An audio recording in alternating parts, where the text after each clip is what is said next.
ഇത്തവണ കലോത്സവം റിപ്പോർട്ട് ചെയ്യാനെത്തിയ മാധ്യമപ്രവർത്തകർക്ക് സംഘാടക സമിതി നൽകിയ ബാഗിൽ പേനയും നോട്ട് പാഡും കൂടാതെ ഒരു പാക്കറ്റ് വിത്തും ഉണ്ടായിരുന്നു. ആ വിത്തുകൾ പോലെ തന്നെയല്ലേ വേദികളിലെത്തിയ കുട്ടികളും? വലിയ ലോകത്തേക്ക് ആഴ്ന്നിറങ്ങാൻ ലഭിക്കുന്ന അവസരം. അജിത് ബാബു തയ്യാറാക്കിയ റിപ്പോർട്ട് കാണാം.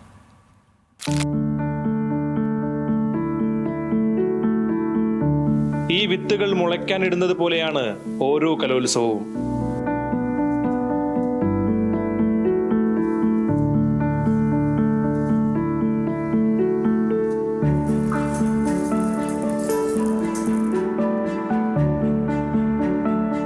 അവർ ഭൂമിയിലേക്ക് ആഴ്ന്നിറങ്ങി. വേദികളിൽ കുട്ടികൾ കാലുറപ്പിക്കുന്നു. വെള്ളവും പ്രകാശവും നൽകിയപ്പോൾ മണ്ണിന് മുകളിലേക്ക് തളിരുകൾ ഉയർന്നു. പിന്തുണയും സ്നേഹവും നൽകിയപ്പോൾ വേദികളിൽ അസാധ്യ പ്രകടനങ്ങൾ.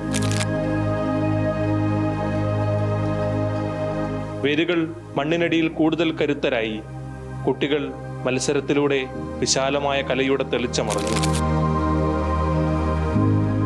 പുതുതായി ചിറകുമുളച്ചതുപോലെ അവർ ചിരിച്ചു. വേദികളിൽ കയ്യടികൾ മുഴങ്ങി. ചെടികൾ പ്രകാശത്തിനു നേരെ കൈനീട്ടി.